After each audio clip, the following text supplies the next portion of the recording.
Don Goewey, everybody, author of the book Mystic Cool. How you doing, Don? I'm doing great. Thanks for joining us today on the 12-Step Buddhist Podcast.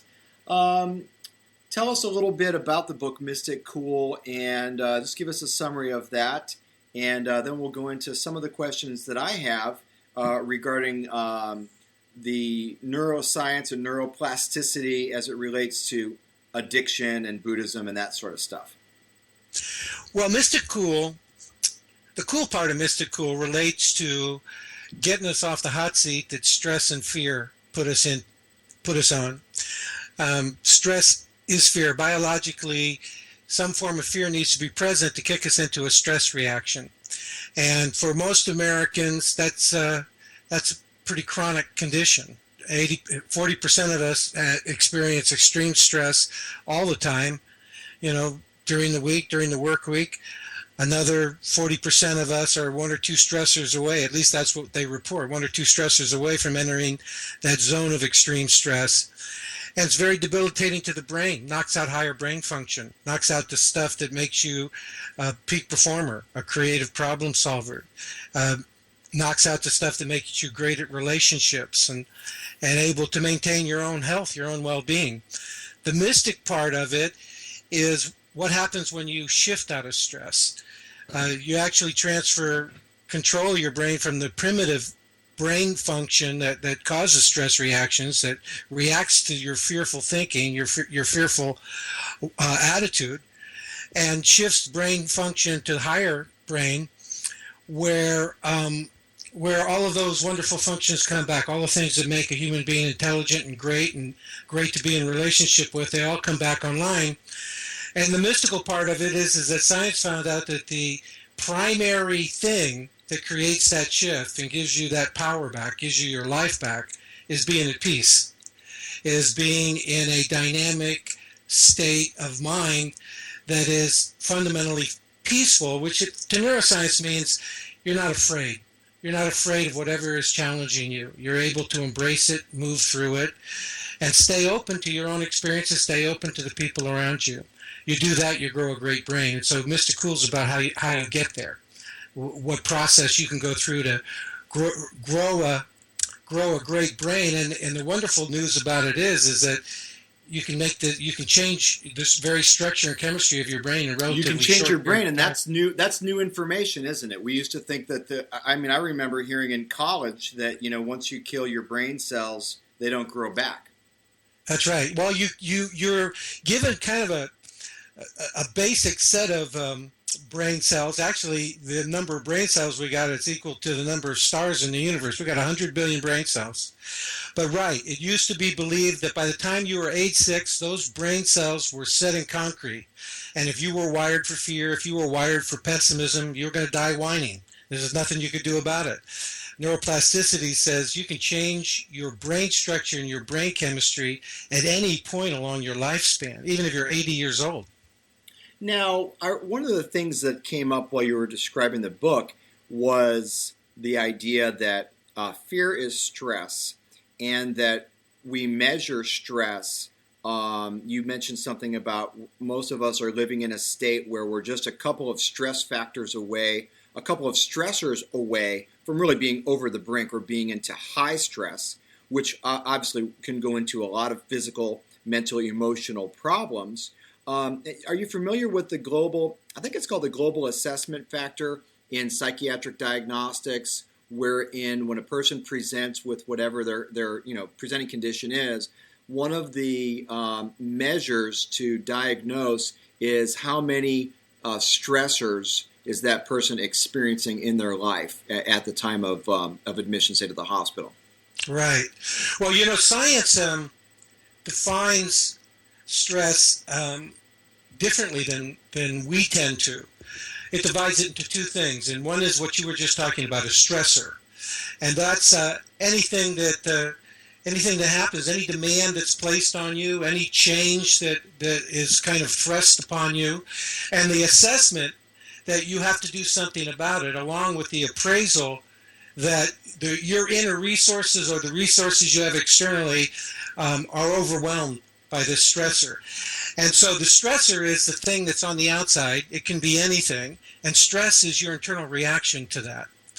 And so one of the things that science also has found, particularly through the process of this discovery of neuroplasticity, the ability of attitude to change our brain, is that one of the most powerful resources a human being has at their disposal is their attitude.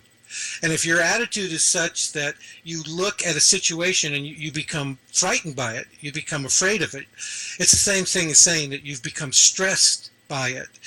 And the correction that you need to make is to make a shift in attitude, to an attitude in which you're no longer afraid of it, and you're able to meet it, respond to it, accept it, move through it, deal with it, move forward with it.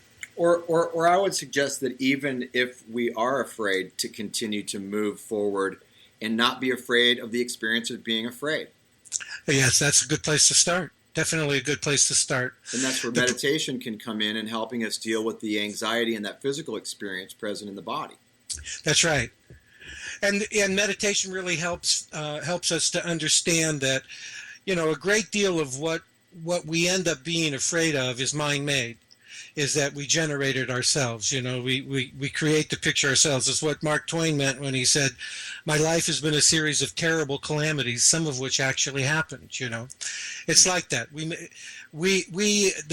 The mind makes up emergencies that the brain believes are real, and when the brain believes they are real, it releases stress hormones, and stress hormones flood into the brain.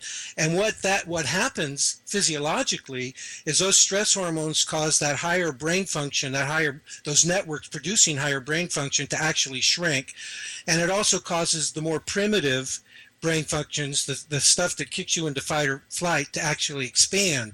And so by virtue of being chronically stressed or chronically afraid, you're actually creating a brain in which you're dumbing it down and you're amping it up in terms of its reactivity, its emotional reactivity to things. But the good news is all that's reversible. All that's reversible. I think we did the retreat for the 12-Step Buddhist group up at Brightonbush a couple of weekends ago, and one of the therapists there said, the old reaction used to be fight or flight. And I can't remember exactly what the new one is, if it starts with an F, but we were talking about relaxing. So fight, flight, or relax. Relaxation response. Feel. Be aware of it. Awareness is, it's remarkably simple what it takes to make the shift from lower brain function to higher brain function, from fearful and stressed to peaceful in a dynamic way. And when I'm talking about peaceful, I'm talking about it in neurological terms. I'm not talking about a place, a state of mind that makes you complacent or withdraw from the world, but a way in which you can actively and positively respond and relate and move forward, whatever the world throws at you.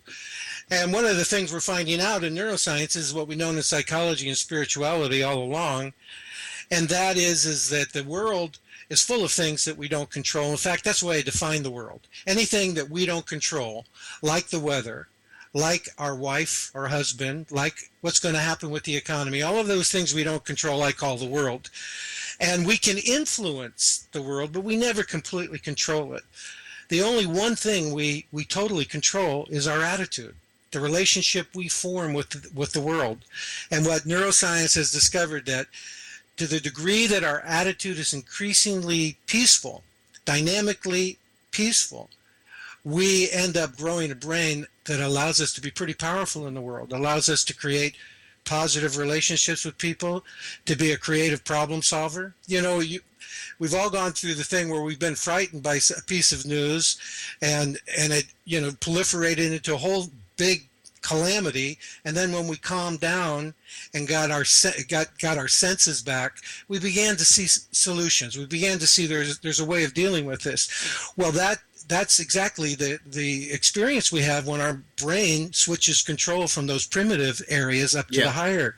We get creative. We see solutions. Now, addicts are not traditionally we're creative problem solvers if you talk about being creative in order to get our drink fix, pill, drug, relationship, gambling set up, online porn, whatever we happen to be addicted to.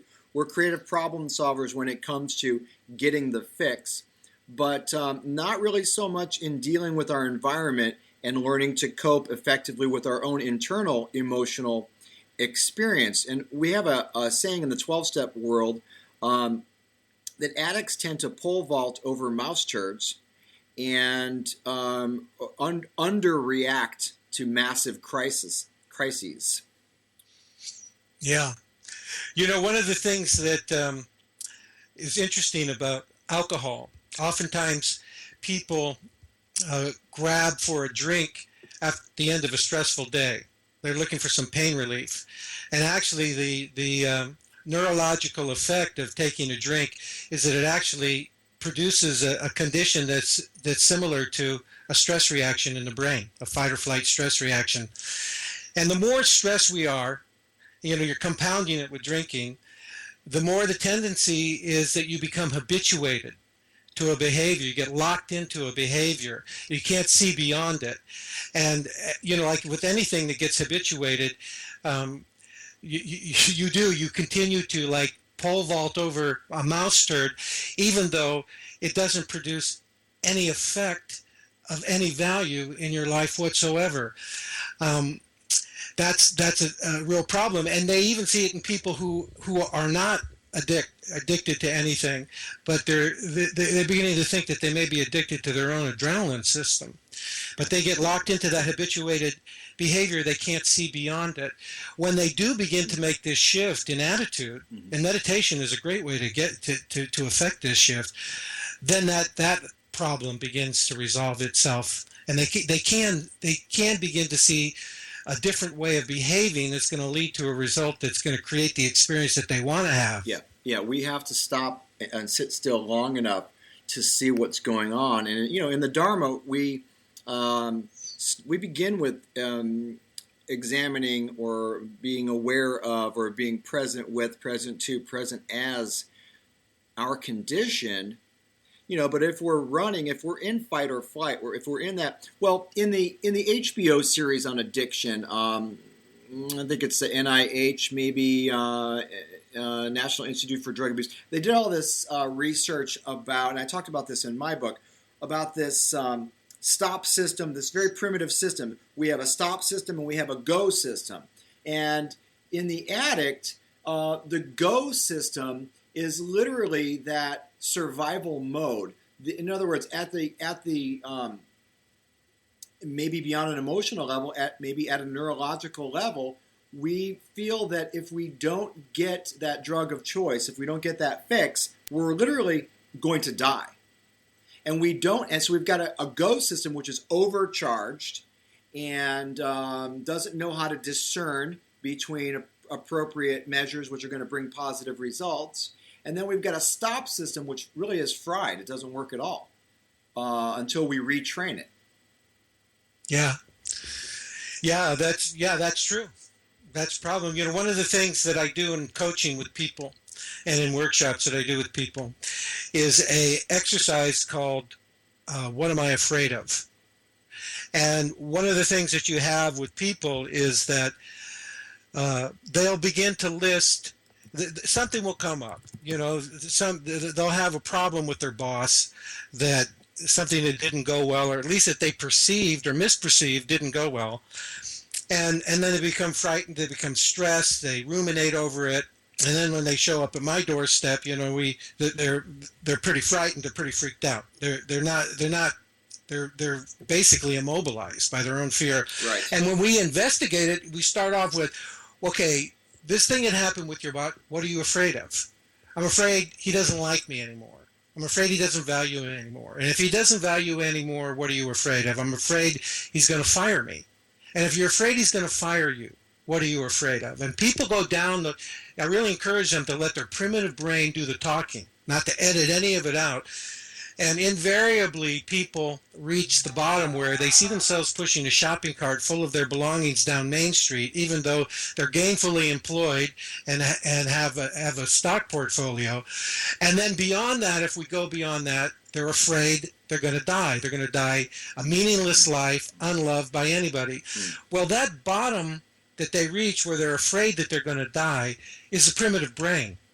the primitive brain has is there to do one thing, is make sure that you survive. And everything it witnesses to is your death.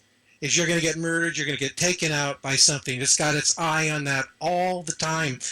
And unfortunately, the primitive brain, particularly the amygdala, the fear center that's running all of this stuff, has the intelligence of a 2-year-old. It stops developing in the brain at the age of 2. It's why when you see somebody in a full-blown stress reaction acting out, you say, yeah, you're acting like a 2-year-old. Well, neurologically, you're correct. They are. Well, the reasoning is the same. And one of the things that we found in neuroscience is that you know, in the same way you can't reason with a 2-year-old when they're in a reaction, same thing is true with an adult. You have to distract them from it. And so part of the process is for people to begin to learn how they can stop believing what it is that this primitive brain is telling them and distract their mind over here, get it away from there, think about something else, do something else. And gradually what will happen is things will settle down and your higher brain will come on board and it will recognize that what you were just looking at was pure illusion. Now, the idea of mirror neurons is something that I saw the other day on a Charlie Rose episode. I think it was volume 3 of the episode on the brain series that they're doing.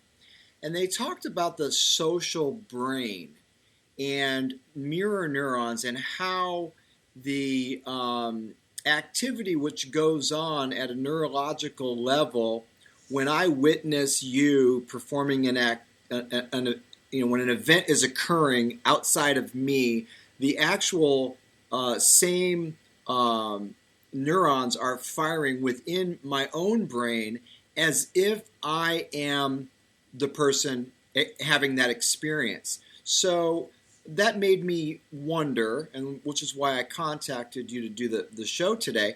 That made me wonder if we can get a deeper explanation of how that works. And my particular interest in this is that in recovery, we know we go to 12-step meetings and we learn from other people who are clean and sober and are able to cope through these stressors, these normal stressors or these heavy-duty crises that occur.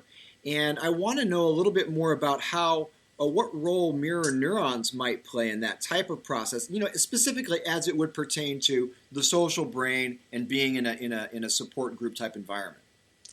Right. Well, that's a very good question. And it does relate directly. Well, just to go back to what you were just saying about how mirror neurons work. The way they discovered them is that they discovered them in a monkey. And they had this monkey all wired up, and they had a monkey in another cage wired up. And this monkey in cage A reached over to grab for a peanut, and the high-tech instrumentation lit up, showing that a part of his brain was activated by picking up this peanut, deshelling it, and eating it. But the interesting thing is in the monkey in the other cage who did not have a peanut, the very exact same areas of the brain lit up. In other words, the monkey who didn't have a peanut was mirroring what was going on in the brain of the monkey that did have a peanut. And they call that localization. Right. And that there are neurons that in your brain that locate where the peanut is, whether it's up high, down low, right in front of you. There are neurons that move your arm to pick up the peanut. They will shape your fingers to grasp that peanut. They will give your fingers the information not to squeeze too hard because it's delicate, how to bring it to your mouth. All of that is lighting up in the brain of the monkey that has a peanut at the same time in another monkey that isn't. It was remarkable. And so they began to explore that in human beings. What's that look like inside of human beings? And in human beings, it's a very complex system. And it involves not just a set of mirror neurons, but it's the way in which various parts of the brain are linked up. And when part of the theory that's kind of interesting and how it eventually leads to what goes on in people when they're in a support group is that they believe now that that our distant ancestors in developing language, they initially developed language through gesturing, through sign language, that the spoken language was not the thing. That actually, when you think from an evolutionary point of view, using sign language is more flexible. You can talk to more people. You can talk cross-culturally, cross-tribally, that kind of thing. And there's a long story as to why they think that, but it looks pretty much like that. That the way we started to develop language by using our hands, and it wasn't that we were so. As we were beginning to communicate with each other using sign language, we also had to be very astute about also reading the body language of another person, the facial expression of another person, the scent that they were giving off, all of the things that would tell you whether or not this person is safe or this person is dangerous, whether or not you can trust this person or whether or not you ought to back off from this person, whether or not this person's holding a weapon or whether or not this person really means to do well by you. You need to read all of those kinds of things. And what we developed in an evolutionary way is we developed a brain that was exquisitely adept at reading another human being to the point where it's fair to say that mirror neurons mean that we are practically in another person's mind. So that and it doesn't work. They're also find it doesn't work as well virtually, but when we're together one-on-one, we are actually reading each other in very, very subtle ways, ways that we're not even aware of. And so when you have somebody, so the question is, what you're trying to do in a support group is create safety. And so how do you behave? How do you gesture? How do you hold a body language? How do you communicate in words in ways that's going to light up the mirror neurons in another person who needs help in a way in which makes that person feel safe, in a way in which that makes that person feel received and understood, and a way in which that person feels your compassion and your empathy for them. And there are 3 attitudes that do that, and these 3 attitudes have been around for a long time. They come out of the psychology of Carl Rogers called the person-centered approach. And these 3 attitudes light up mirror neurons that will create a situation that's highly therapeutic, that's essentially psychologically healing, not only for the person on the receiving end of it, but for both people, the giver and the receiver. And you were a long-time client and student and friend of Carl Rogers, correct? Right. I was. All 3. Well, let's wrap up with those 3 attitudes, and we'll put those out there for people to consider, and I think we're going to have to continue the conversation again and to probe this a little bit more deeply. But give us an idea what the 3 attitudes might be, and if you have any thoughts on how addicts in recovery might apply those to their situation in some down and dirty kind of easy to remember manner. Yeah, it is easy. It's simple. It's simple. They may not always be easy. It takes willingness to make it easy. Well, the first attitude is genuineness. It's realness. It's, the more a person is truly himself, herself in the relationship, putting up no professional front, no facade, the greater the resonance, the more likelihood that the relationship, it will create an environment for change and growth for both people. So the first thing is be yourself and be open to your own experience in the relationship.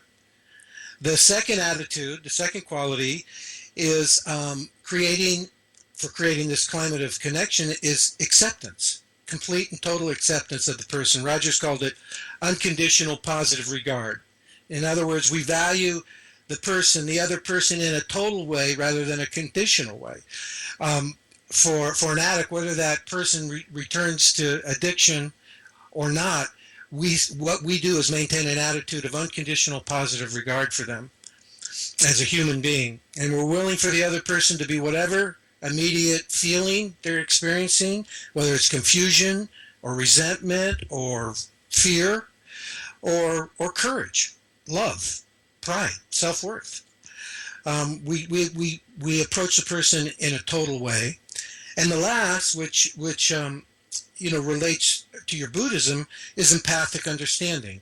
And this is, we perceive the person from their point of view with accuracy. It's not only their emotional state and what they're stating, but what we feel that's kind of underneath, down deep. Let those mirror neurons give us some information about what's going on with this person. And, it's about entering another person's private world so completely that we really lose all desire to judge them in any way. You get those three attitudes working in a relationship, and Carl Rogers said that change and healing was inevitable. So if you want a tool, I can give you a quick and dirty tool that will get you started in this direction. Absolutely. The first one this is a tool for resonance, and the first one is just listening. Drop your point of view for the moment and really listen to the other person. Be empathic, a willingness to perceive their point of view, along with the emotional components and meanings that they have, and enter their private world. And again, so completely that it doesn't even occur to you to judge them. And then the second thing you can do is periodically, I call this mirroring, periodically track the emotional flow of going on. Don't just stay tuned into the words. Remember, we evolved out of a deeper level of communication in which we felt the whole person in an organic kind of way. So track their emotional flow, their body language, their tone of voice, their intentions, what you think their intentions might be. Pretend to be in that person's mental shoes. Even feel in your brain. Some people can actually feel their parts of their brain sort of lighting up, coming alive as they're listening to this person. And then the last thing you can do is just periodically kind of get up there around 30,000 feet and look down at the communications, get a bird's eye view of yourself. What's happening? Is there a feeling of resonance or tentativeness in the way the communication's going? Or is it even moving into dissonance, into separation? What's your body language communicating? Your body language. Do you seem to be interested in what this person's saying? Do you seem to be connecting with them? You can ask yourself at that point, what could you change to make the interaction more powerful? And those are three things you can do to practice bringing these attitudes more into play as you relate to somebody, particularly if who you're relating to needs your help. Right, and we do this in meetings as well, and this is something I talked about in the 12-Step Buddhist in terms of practicing presence in meetings as opposed to being bored in meetings. But that's a whole nother topic. I just remember a guy, one new guy to the recovery asked me one time, he says, "What are you doing over there? Are you meditating?